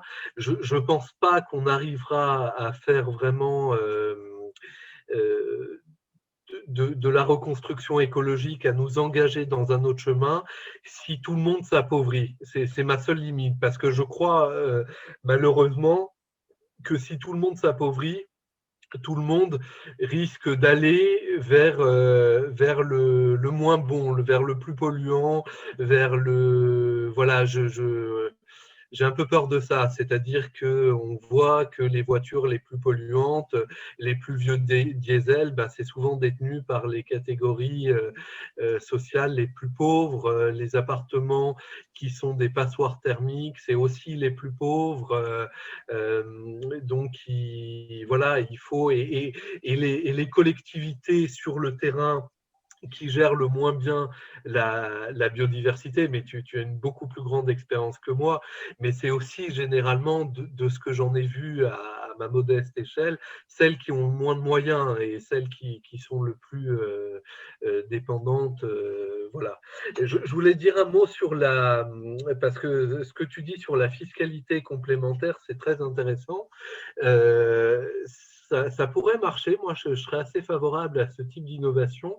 Ça me fait un peu penser à l'actif carbone, un peu comme avaient présenté Michel Aglietta et Étienne Espagne. Ils avaient imaginé un système qui est un peu… un tout petit peu différent du tien, mais qui était selon la même logique, qui était de dire une entreprise qui met en place des investissements pour réduire son bilan carbone, obtient un actif carbone, donc obtient une espèce de bon qui est décidé. Par exemple, j'ai réduit de 1 million de tonnes d'émissions de CO2 mon système de production. Et ben, ce bon, je vais l'échanger auprès de la Banque centrale contre de la monnaie. Donc, je suis payé pour… voilà, c'était une proposition qu'avaient fait Michel Aglietta et Étienne Espagne et qui pourrait marcher parce que, bon, on va peut-être pas développer ça, mais c'est comme ça que le ministre de l'économie d'Hitler, dans les années 30, avait reconstruit l'Allemagne. Bon, c'était ce qu'on appelait les bons mais faux. Malheureusement, ça a servi à faire la guerre, mais bon… C'était efficace. C'était efficace, voilà. Ouais, on peut l'utiliser pour autre chose. On peut l'utiliser pour autre chose, voilà. On peut considérer que l'outil est neutre, voilà. Mais je suis assez favorable à ce genre de solution, oui. Je vous remercie infiniment. Je suis obligé de vous quitter parce que j'avais d'autres contraintes. C'était tellement heureux de pouvoir me joindre à vous parce que ce n'était pas du tout prévu que je puisse me libérer. Et donc, je regarderai le reste dans l'enregistrement que fait Fabien. Mais en tous les cas, merci beaucoup Nicolas. Et puis, je te souhaite de continuer à poursuivre dans ton chemin parce qu'on en a tous besoin de nos complémentarités. Donc, un grand merci. Et à bientôt, beaucoup. J'espère. Au revoir. Salut Jean-Luc. Salut tout le monde. Salut Philippe. Philippe, tu avais une question. Avec le micro, ce sera mieux. Oui, toujours. Bon, merci Nicolas. On ne se connaît pas directement, mais merci beaucoup pour cet entretien. Puis je partage complètement ce que vous avez exposé. Ma question allait dans le sens pas dans le même sens que l'intervention de Jean-Luc actuellement. C'est que je me dis que, en règle générale aujourd'hui, toutes les propositions s'orientent, on planche sur un financement de l'offre. Alors une offre orientée vers la reconstruction écologique. Entre parenthèses, il n'y a pas non plus que la perte de la biodiversité, il y a aussi la diminution des ressources minérales, entre autres. Donc, c'est bien dont on a besoin pour fabriquer des objets. Ça aussi, c'est une question qui, les ressources, des richesses non renouvelables, va poser une grave question. Donc, en même temps, reconstruire un monde plus vert doit prendre en considération aussi une grande sobriété sur les ressources non renouvelables et aller vers plutôt les ressources renouvelables. Mais là, voilà, il faudra quand même aussi maîtriser nos désirs. Sans compter les enjeux géopolitiques qui vont avec ça. Absolument. Mais alors donc, je me dis que l'orientation, ou du moins le seul financement de l'offre orientée, pour moi, ne va pas être suffisant. Parce que même avec une monnaie, par exemple, sans dette, on peut imaginer que dans le contexte de la puissance des intérêts privés qui existent actuellement, que ce soit dans le monde des finances ou dans le monde des multinationales, on voit le poids considérable qu'ils ont sur les orientations politiques, sur l'utilisation des ressources. Et donc, on peut imaginer qu'on aille vers du beau greenwashing, en fin de compte. Donc, on aura des fonds, on aura un financement qui sera soi-disant pour soutenir le verdissement de nos activités, mais qu'en réalité, ce sera malheureusement très souvent, enfin ça c'est peut-être un côté pessimiste chez moi, mais certainement très mal utilisé pour satisfaire encore une fois ces intérêts dominants privés. Et puis, au-delà de ça, je me dis que même si cet argent est bien utilisé au départ, il va se retrouver après dans la société. Et là, s'il n'y a pas une politique incitative pour que l'utilisation de cette monnaie aille vers une consommation plus responsable, eh bien, on risque de reperdre par la consommation, par l'utilisation de cette monnaie dans la société, les avantages ou les bienfaits qu'on a voulu créer au départ. Alors, la bilan, c'est beaucoup plus ambitieux, mais j'ai l'impression que derrière la question monétaire se pose immédiatement la question du débat public et de la démocratie. Il faut absolument que le politique dans le sens noble du terme, reprenne le pouvoir sur la monnaie pour pouvoir agir non seulement sur l'offre, mais aussi sur la demande. Et c'est là où je rejoins ce que disait Jean-Luc tout à l'heure. Il me semble que ça ne peut se faire qu'avec l'utilisation d'une deuxième monnaie qui, elle, peut être fléchée vers une consommation responsable, donc évidemment plus restrictive, etc., mais qui serait vraiment très incitative et qui permettra en même temps peut-être de répondre au risque que vous voyez tout à l'heure de la paupérisation de la société. On peut, par une politique plus intelligente, et grâce au fait qu'on aura toutes sortes de nouvelles activités qui n'existent pas encore aujourd'hui, tout simplement parce qu'elles se traduisent par des dépenses et non par des recettes, et bien par une monnaie libérée, à ce moment-là, avec une politique incitative qui peut jouer également sur l'utilisation de cette monnaie, sur l'orientation de la consommation, alors on peut redonner du pouvoir d'achat et des pouvoirs d'achat bien utilisés. Je ne sais pas ce que ça t'inspire comme réflexion. Si, non, mais c'est très pertinent comme remarque et comme réflexion, bien sûr. Évidemment, tu as parfaitement raison, il y a des phénomènes de capture. Au revoir Cédric, donc. Il y a des phénomènes de capture qui sont évidents en matière monétaire.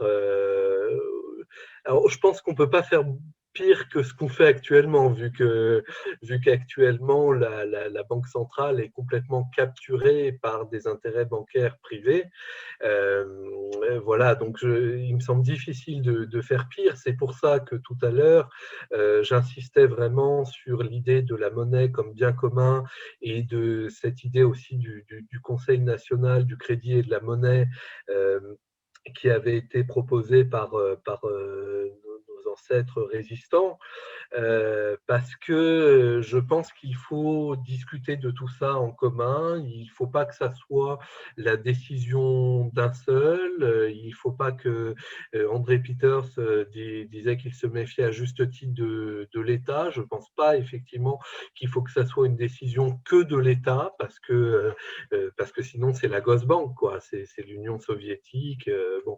Donc Donc, il faut vraiment inventer des méthodes de gouvernance communes.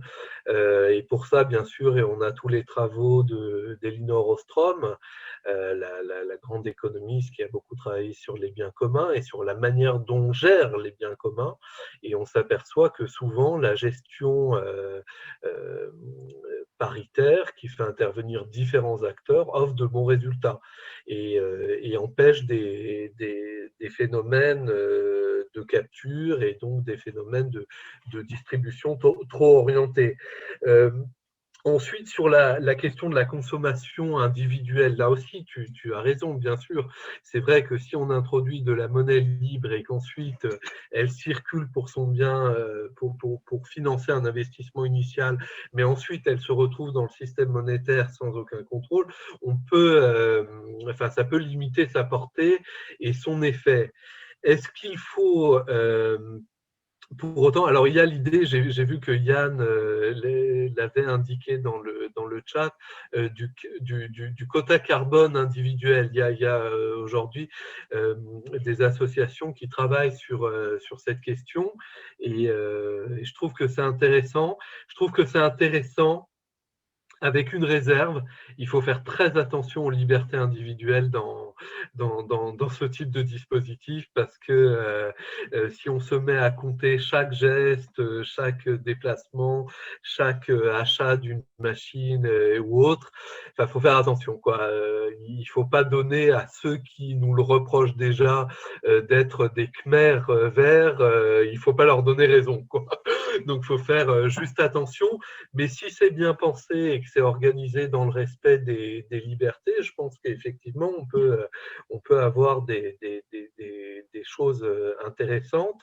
Est-ce qu'il faut aussi introduire une seconde monnaie, comme tu le disais, pour rémunérer du coup plutôt, de ce que je comprends, l'effort individuel et la consommation individuelle? Je répondrai par une autre question. Pourquoi on ne pourrait pas le faire non plus avec la même monnaie?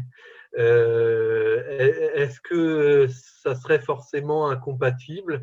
Moi, il y a beaucoup de spécialistes des monnaies locales, alors je ne voudrais pas dire de bêtises, mais il faut faire très attention, je crois, aux mécanismes de fragmentation monétaire, parce que dans l'histoire, ça a existé et ça n'a quand même pas amené des bons résultats. Je pense par exemple au free banking aux États-Unis.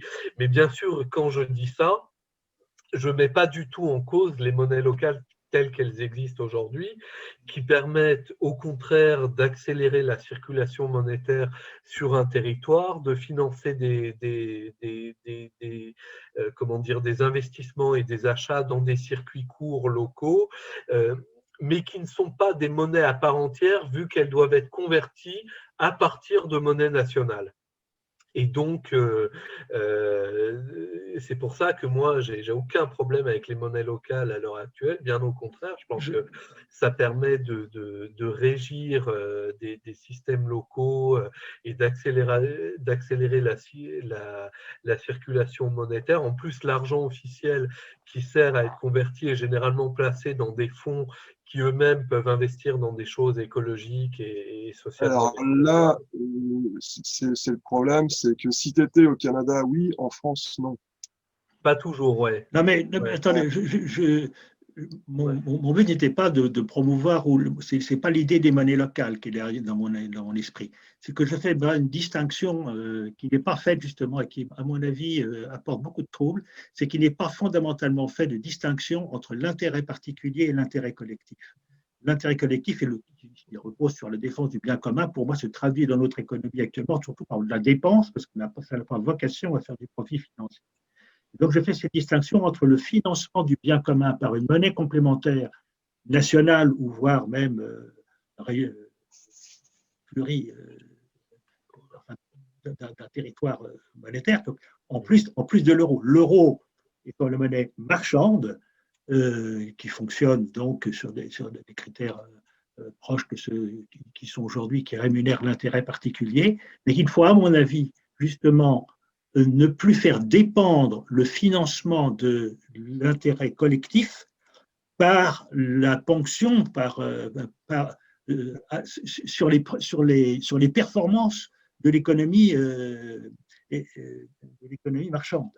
Il faut pouvoir justement la libérer pour que ce soit la pertinence des projets qui génèrent la création monétaire au lieu que ce soit l'accès à la monnaie qui conditionne ce qu'on décide de faire. Donc c'est pour ça que je vois, moi, un intérêt à un système à deux monnaies, mais deux monnaies qui auraient pouvoir légal et dont celle qui serait orientée vers le collectif serait fléchée vers une production et une consommation plus responsable, alors dans un régime démocratique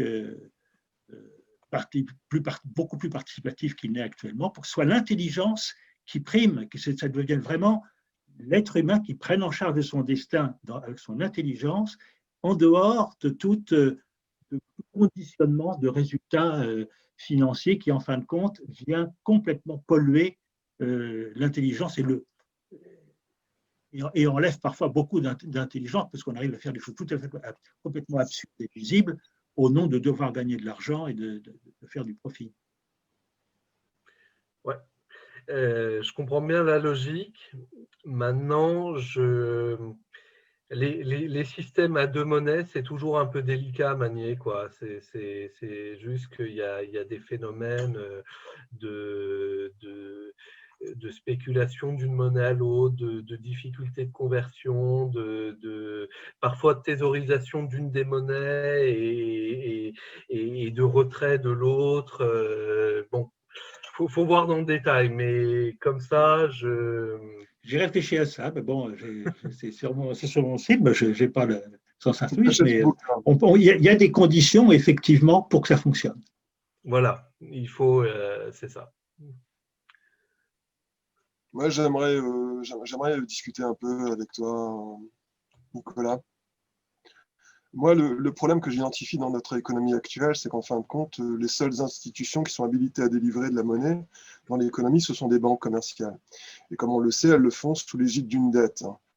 Le gros problème, c'est que la dette, comme on l'a vu, c'est quelque chose qui est soumis à un impératif, la discipline économique de la rentabilité. Aucune banque commerciale ne délivrera de la monnaie sous l'égide d'une dette si le projet n'est pas rentable. Et comme tu l'as si bien souligné tout à l'heure, il y a tout un tas de choses dans la transition écologique qui ne peuvent pas être rentables. Autrement dit, ce sont des dépenses à fond perdu et certainement pas des outils d'investissement qui peuvent éventuellement engendrer des actifs tangibles. Donc c'est ce qui est entre guillemets un reproche à la transition écologique, mais ça obéit, je dirais, une logique d'entropie, négantropie économique. C'est-à-dire qu'on pourrait dire que l'extraction rapporte de la plus-value, donc pourrait intéresser les banquiers, et la réparation coûte et ne rapporte pas. Donc voilà, ça n'intéresse absolument pas les banquiers. Donc ça, c'est un problème qu'on connaît depuis Nicolas Georges-Rogan, qu'on appelle la négantropie, enfin la thermodynamique, la deuxième loi de la thermodynamique, qui est versée cette fois-ci donc à la science économique. Donc grossièrement, enfin rapidement, en vulgarisant très vite, l'extraction rapporte, mais engendre des externalités négatives. Par contre, la réparation des externalités négatives, en l'occurrence la transition écologique, coûtera de l'argent et ne rapportera pas de l'argent. Donc ce qui me fait dire moi intuitivement qu'il va falloir qu'on invente une nouvelle théorie monétaire. Et le problème, c'est que certainement pas avec uniquement des banques commerciales qu'on arrivera à faire ça, parce que les banques ne prêtent que de la monnaie. Et le problème, il est encore pire que ça, c'est parce qu'en fin de compte, bon, tu as cité tout à l'heure la théorie endogène de la monnaie, d'accord? Alors moi, j'ai une petite métaphore pour expliquer ça, ce que j'appelle la métaphore des trous. Bon, ceux qui ont lu ce que j'écris, mon bouquin et tout ça, connaissent ma petite théorie, la métaphore des trous. C'est-à-dire que les agents vont se désendetter grâce à l'endettement des agents suivants, d'accord?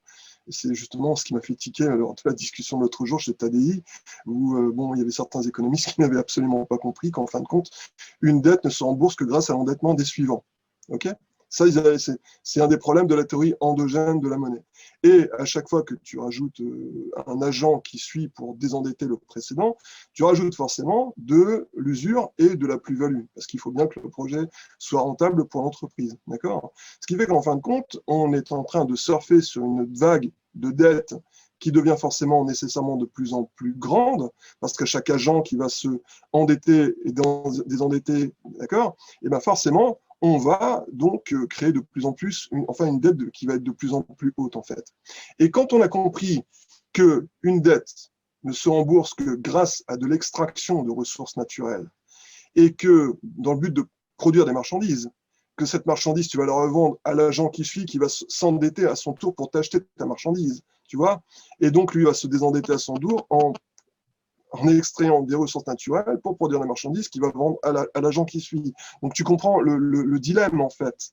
Et c'est ce qui me fait dire qu'en fin de compte, on ne se sortira absolument pas du dilemme dans lequel nous sommes enfermés, hein, tout simplement parce qu'on s'oblige là, c'est ma petite phrase de punchline, tu vois, on s'oblige à creuser des trous de plus en plus profonds dans la nature pour rembourser, enfin pour solder des trous de plus en plus gros sur nos feuilles de comptabilité.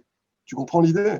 Donc, en fin de compte, on est vraiment dans un espèce de piège paradigmatique que les penseurs du libéralisme n'ont absolument pas compris, parce que déjà, intellectuellement pour eux, l'argent qui sert à acheter les marchandises de chacun, c'est forcément l'épargne, enfin, c'est-à-dire le pouvoir d'achat. Mais de où vient l'épargne? Il faut bien qu'il y ait eu un précédent économique pour créer cette épargne. Donc, forcément, une création monétaire. Et c'est justement pour ça que, enfin, moi, personnellement, je suis post-keynésien intellectuellement. Donc, forcément, c'est, comme tu le disais, c'est la théorie de la monnaie endogène. C'est-à-dire qu'on est dans une économie où on se pousse à créer de la monnaie pour créer des projets. Parce que, bon, en gros, la théorie de la monnaie endogène, c'est, en fait, on va créer de la monnaie qui n'existe pas, de façon à pouvoir se faire réaliser des projets qui n'existent pas encore. D'accord?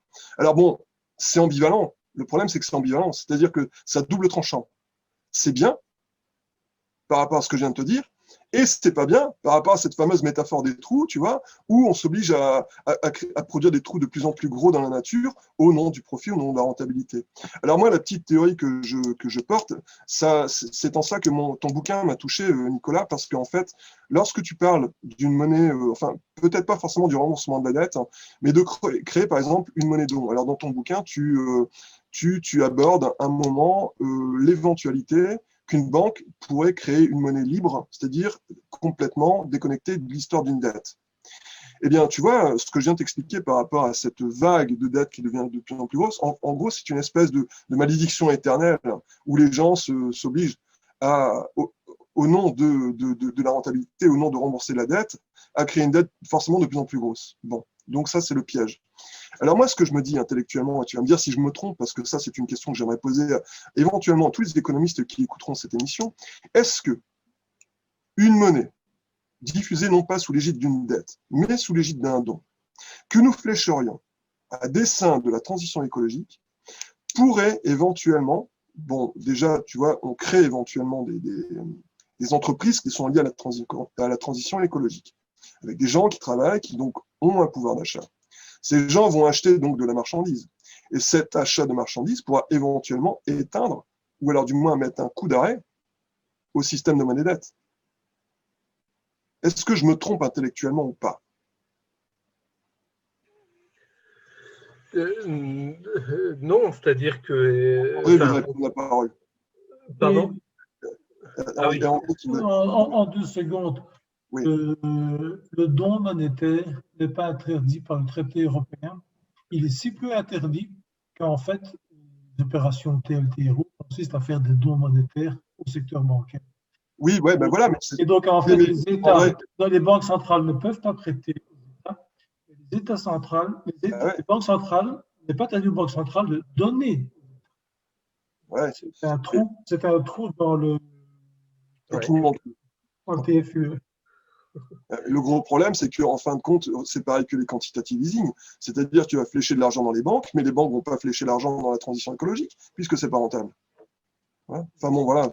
Maintenant, voilà, c'est une question que moi je me pose. Je suis en train de me demander si intellectuellement je me plante. Est-ce que j'ai oublié quelque chose? Est-ce qu'il y a un truc? Voilà. Et toi, comme tu es un grand spécialiste, Nicolas, c'est une question que je te pose. Non, mais écoute, si j'ai bien compris ce que tu dis, à savoir que introduire de la monnaie libre, c'est-à-dire de la monnaie sans endettement associé dans le système, est un moyen de désendettement massif. Oui, ouais. C'est-à-dire ça introduit en effet une rupture Voilà. avec la logique de la monnaie dette. Introduire, voilà. Et donc, ça permet d'avoir une augmentation de la masse monétaire qui, pour une partie, n'est pas associée à une augmentation correspondante de la dette. Voilà, Donc, tout à fait. donc tu romps la malédiction. bien. Pardon ? Tu romps la malédiction. Tu mets un Donc, terme à la malédiction. on rompt la malédiction, en effet, on rompt le cercle vicieux. On rompt le cercle vicieux. Et en plus de ça, on permet à des agents économiques qui étaient très endettés de retrouver des marges de manœuvre parce qu'en proportion de leurs revenus, la dette correspondante diminue en proportion du revenu. D'accord, tout à fait. Donc, en fait, entendons-nous bien, Nicolas, ici, il ne s'agit pas d'une annulation de la dette, mais d'un remboursement de la dette à dessein de la transition écologique. Voilà. Alors après, juste, et je vois que Fabien lève la main, juste pour embrayer avec la deuxième dimension, tu demandais à quel niveau il faut, disons, dans quel volume, à quel niveau il faut étendre ce système-là. Moi, je pense néanmoins qu'il faut que ça demeure un outil complémentaire, un outil dont le volume doit être limité et discuté démocratiquement, et que ce système-là ne doit pas remplacer le système de crédit qui fait la monnaie endogène. Voilà. Il faut que ça soit un outil complémentaire qui agisse. Tu sais, métaphoriquement, moi j'ai une espèce de petite formule, c'est-à-dire qu'en fait la monnaie dette, c'est une espèce de grosse marmite qui est remplie, et sur cette grosse marmite qui est en ébullition, il n'y a pas de soupape de décompression, tu vois. Donc forcément, elle arrive à un moment, elle éclate. Bon, et en fait, si tu veux, cette fameuse monnaie don, c'est simplement ouvrir la soupape de décompression de façon à ce que tu éteignes un peu la dette. Mais maintenant, si tu veux, c'est comme une sorte de système qui respire, c'est-à-dire que dès que tu as trop de monnaie dette qui circule dans l'économie, qui bloque toute l'économie finalement, et on n'arrive plus à rien faire. Et là, on a du chômage, on est endetté, et on est bloqué, on peut pas faire la transition écologique. Et tu sais quoi, tu crées une monnaie don. Tu flèches cette monnaie don vers la transition écologique, et par ruissellement monétaire, si je peux me permettre la métaphore, cette monnaie comblera les dettes, et sans ajouter une dette supplémentaire. Tu vois, donc, en fin de compte, d'une certaine manière, tu romps la malédiction et tu mets de la décompression à la cocotte minute. En gros, je suis très métaphore, moi. Donc, oui, voilà. Non, mais c'est ça, c'est exactement ça. C'est une manière, à un moment, de réintroduire un peu de volontarisme et de réintroduire un petit peu de monnaie libérée de cette malédiction de la destruction. Il faut bien rappeler que finalement, le remboursement d'une dette, c'est aussi la destruction monétaire. Et donc, du coup, introduire de la monnaie permanente, ça fait échapper une partie de la masse monétaire à cette promesse de la destruction qui survient lors du remboursement. Ok. Merci d'avoir répondu à ma question. Il y avait Fabien qui avait une question. Oui. 2 points par rapport à une partie de ce que tu disais, Jean-Christophe, et puis aussi Nicolas. Moi, je vois la dette, pour moi, c'est une compression temporelle. C'est-à-dire que, en fait, on va prendre dans le futur quelque chose qu'on veut maintenant. Donc, quelque part, à un moment donné, si on veut toujours plus aller piocher dans le futur, la dette est obligée de grossir. À un moment donné, il va falloir accepter de ralentir un peu. La dette, c'est de l'extraction à rebours. Voilà. C'est de l'extraction à rebours. Voilà. Du coup, comme les ressources, elles font que diminuer, à un moment donné, il va falloir trouver un autre système pour que cette dette qui est entre guillemets exponentielle revienne dans des valeurs qui soient contrôlables et en rapport avec ce que la Terre peut fournir. Mais par rapport à ce que tu disais, si on crée une deuxième monnaie don qui est fléchée vers, par exemple, la transition écologique, est-ce qu'on ne va pas, au final, créer de l'inflation et faire l'effet inverse, c'est-à-dire de faire un emballement de la machine où, en fait, il y aura justement de la monnaie qui sera créée comme ça? Tout dépend du dosage. Oui. Là-dessus, en effet. Ah, pardon, Philippe, tu voulais intervenir. Je veux dire, il faut un mécanisme de retrait de la monnaie, parce que sinon, avec une monnaie don, elle peut continuer à s'empiler au fil du temps, et donc il faut un mécanisme de destruction monétaire, qui peut être dans la fiscalité d'ailleurs, ou dans les emprunts, comme le suggérait André tout à l'heure. C'est comme une sorte de grosse MMT, quoi, en fait. Sauf que ça laisse la possibilité encore à des banques commerciales d'exister. Oui, alors, de mon point de vue, et je m'excuse, il va falloir que je vous quitte dans 5-10 minutes au maximum. J'ai rendez-vous à 9h, je suis vraiment désolé. Non, mais juste pour répondre sur la question de l'inflation, dans le bouquin, on fait notamment référence à l'effet Cantillon. L'effet Cantillon, je ne sais pas si vous connaissez, c'était un économiste du 17e, si je ne me trompe pas, en tout cas, pas un économiste contemporain, mais qui avait déjà remarqué que la hausse des prix venait généralement là où on introduisait de la monnaie. Et il avait fait cette remarque notamment par rapport à toute la quantité d'argent et d'or qui était arrivée du Nouveau Monde et qui avait servi à acheter notamment des étoffes. Et il avait remarqué que le prix des étoffes montait parce que c'était ça qu'on échangeait. Et donc, aujourd'hui, en fait, c'est encore tout à fait valable.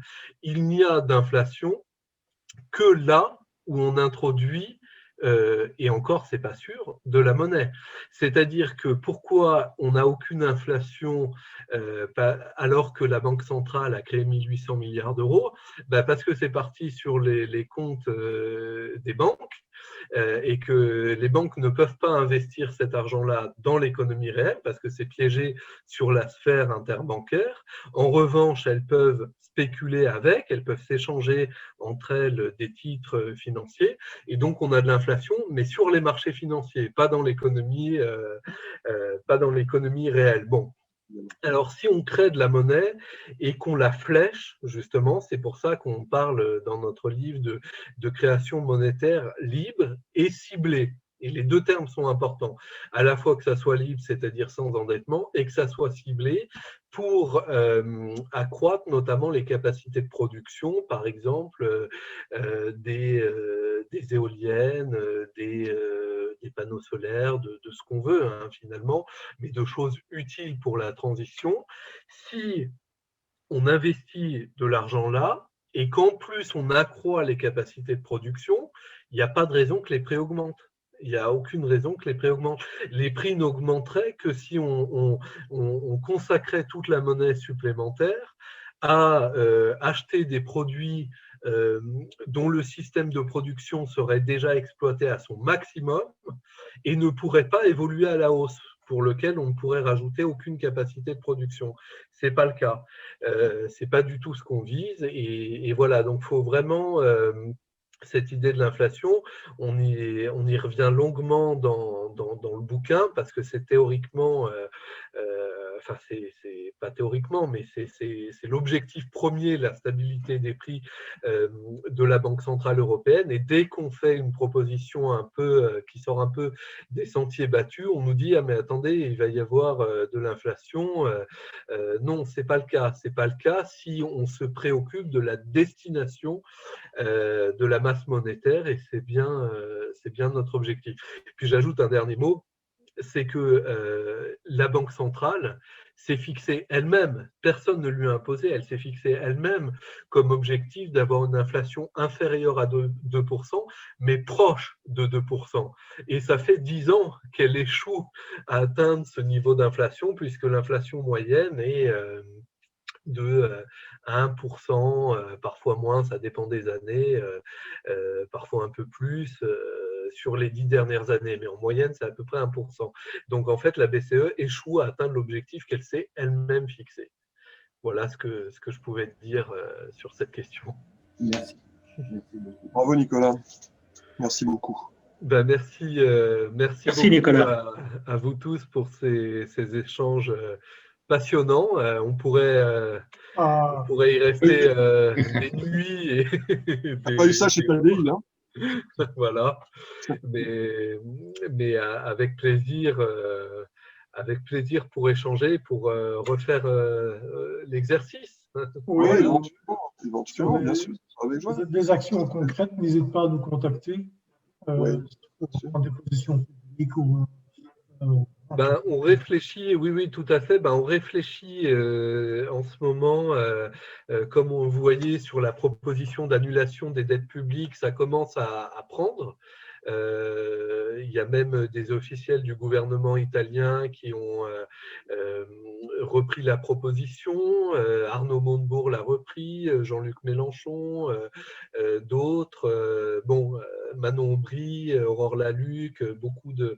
Donc là, ce qu'on se dit, c'est que maintenant, il faudrait vraiment qu'on remette une couche et qu'on refasse une autre tribune et éventuellement qu'on rassemble autour de cette idée qui est un peu une idée de monnaie libre, finalement, indirectement, qu'on rassemble des économistes d'autres pays. Évidemment, André, je pensais à toi en Belgique et ailleurs. Voilà, donc on peut essayer de. Je vous ferai passer le texte et puis l'appel à signature qu'on va lancer. Voilà. Il y a Yann qui voulait poser une question, je crois, non, Yann? Merci. Oui, alors moi, peut-être juste pour peut-être une transition pour une prochaine fois. Pour sortir un petit peu du cadre de nos réflexions, en fait, c'était plutôt la question de comment en fait accélérer la révolution intellectuelle qui est a priori nécessaire pour rendre opérables toutes ces belles idées. Et c'est vrai qu'il y a toute une question de stratégie, de pédagogie, de questions politiques aussi derrière, aussi pour rendre tout ça soluble dans la réalité économique, politique et sociale actuelle. Ça ouvre un tout autre débat, donc c'est peut-être un petit peu, peut-être pas pour ce soir, mais donc ça serait aussi une question intéressante à soulever. Oui, juste pour dire un mot très bref là-dessus, je pense qu'il faut y aller étape. Alors, pas forcément étape par étape parce qu'on n'a pas vraiment le temps, mais c'est-à-dire il faut trouver les bons coins à enfoncer dans le système. C'est-à-dire que, en fait, par la question, par exemple, de l'annulation des dettes, au-delà même de la proposition de l'annulation des dettes, il y a derrière ça une perspective un peu révolutionnaire qui est de montrer que le système néolibéral financier qui s'est mis en route, on peut le faire dérailler à un endroit. Et si on le fait dérailler à un endroit, on ouvre des possibilités dans d'autres endroits. Et c'est comme ça. Alors, il y a des combats à la fois pour un protectionnisme solidaire, pour faire de l'économie circulaire, il y a beaucoup de combats en fait, c'est un parmi d'autres alors la monnaie c'est central parce que ça vient irriguer un peu tous les autres combats, mais voilà, il faut y aller avec des combats aussi précis que possible et qui permettent de changer vraiment la vision d'ensemble. Bon, c'est un peu des platitudes ce que je dis là, désolé. Non, je partage ton avis du fait qu'il faut mettre les coins aux bons endroits. Et la monnaie est probablement la clé de voûte d'un système. Si on change la clé de voûte, je pense que toute la voûte va être en s'attaquant à celui-là. C'est bien pour ça qu'en fait, il est extrêmement difficile à faire bouger et à mettre un petit coin, en commençant par l'annulation de la dette. Je pense qu'effectivement, c'est comme la pelote de laine. Et après ça, en force de travail, viendra. Je partage entièrement. Ça fait des années que je tape sur le même avec les mêmes difficultés. Bon, en tout cas, merci beaucoup. Il faut vraiment que je vous laisse. C'est toi qu'on remercie. Ça a été un honneur de t'inviter. C'est un honneur que tu acceptes de venir parmi nous et puis pour éclairer un peu et faire avancer le débat. Donc cette vidéo risque fort d'être mise sur YouTube. Donc forcément, on va faire un appel à tous les gens qui ont envie de comprendre la question monétaire. Pourquoi ça bloque, hein. Bon, et donc de visionner cette vidéo et de s'intéresser à la question. Et je pense que plus il y aura des gens qui se réapproprieront la question monétaire, bon, plus ce sera propice au changement, quoi. C'est ce genre de choses. Et surtout que l'idée, c'est que, si je peux conclure cette émission avec ça, enfin, si je peux appeler ça une émission, une visio, quoi, c'est qu'en fin de compte, il faut bien se dire un truc, c'est que la monnaie, c'est rien d'autre qu'une vue de l'esprit. On peut en faire ce qu'on veut, je dirais. C'est pas des consensus qui sont fixés dans le marbre. On peut faire quelque chose de complètement nouveau. C'est juste une question de volonté politique. Donc les gens ne perdez pas espoir. Si ce modèle s'effondre, le néolibéralisme s'effondre, on va en créer un autre qui sera beaucoup plus pertinent et qui permettra donc de faire des, bah oui, et qui permettra donc de faire des choses beaucoup plus belles pour les gens, pour la planète, pour le vivant, pour les communs et pour notre vaisseau spatial qui nous véhicule dans cet univers magnifique et qu'il faut surtout préserver. Voilà, ça c'était mon petit mot de la fin. Au revoir tout le monde. Merci encore. Merci Nicolas. À la prochaine. Ciao, ciao. Ciao. Au revoir, merci. Merci à tous. Ciao.